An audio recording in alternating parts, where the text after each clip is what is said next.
On commence là-haut. Après de longs mois d'efforts, c'est la dernière ligne droite pour Philippe. Dans quelques heures, il va tenter de battre son record de vélo sur piste.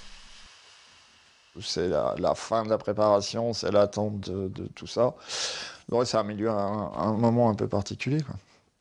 Mais ça va, je pense que tout le monde est zen ce matin, toute l'équipe est arrivée ou est en train d'arriver. Quoi? Ça va? Bien dormi?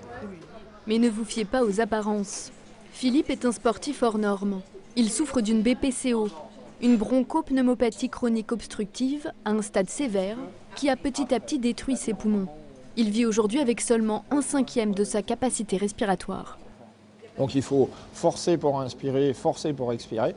C'est 24 heures sur 24. Et ce qui est naturel à la base pour tout le monde devient totalement artificiel et mécanique. Donc ça demande une volonté en fait, parce qu'il faut vraiment accepter de faire des efforts sans arrêt. Sa maladie s'est développée silencieusement après des années de tabagisme. Aujourd'hui, Philippe doit passer 21 heures par jour sous assistance respiratoire, car il ne peut plus absorber l'oxygène normalement.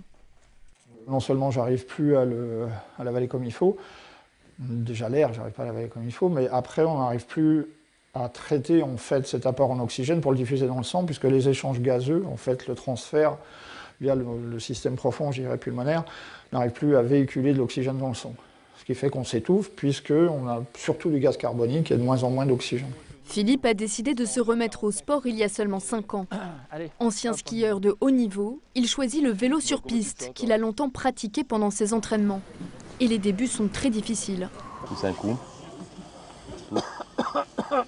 C'est quelqu'un qui, même s'il paraît tout à fait valide comme tout un chacun, est parti de rien pratiquement, puisque lorsque j'ai pris en charge, il roule à peu près à 9 km/h, c'est-à-dire une marche très rapide ou une course lente, et en tenant très peu de temps sur le vélo à 9 à l'heure.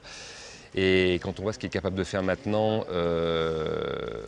c'est-à-dire avoir pratiquement quadruplé sa vitesse, au moins 3 fois, dans des conditions d'explosivité comme il le fait, c'est assez remarquable. Dernier échauffement avant de s'élancer sur la piste. Tu peux mettre à 15, hein, s'il te plaît. Dans quelques minutes, Philippe va tenter de battre son record de vitesse sur 200 mètres.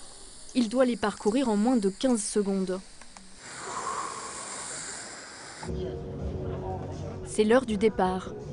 Derrière Philippe, son coéquipier porte les bouteilles d'oxygène. La course est très risquée, il peut facilement perdre connaissance et chuter sur la piste.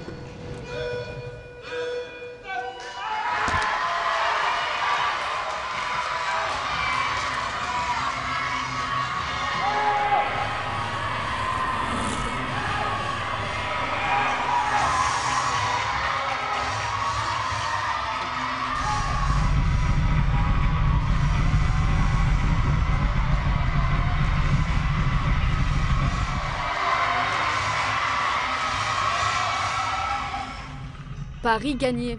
Philippe franchit la ligne d'arrivée juste avant les 15 secondes. 14 740. T'avais peur, hein?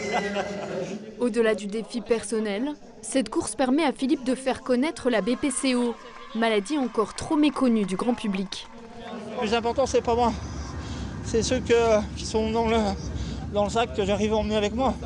S'il y en a des milliers, des dizaines de milliers, qui ne peuvent plus respirer, qui étouffent, ils se battent contre quelque chose que peu de gens comprennent.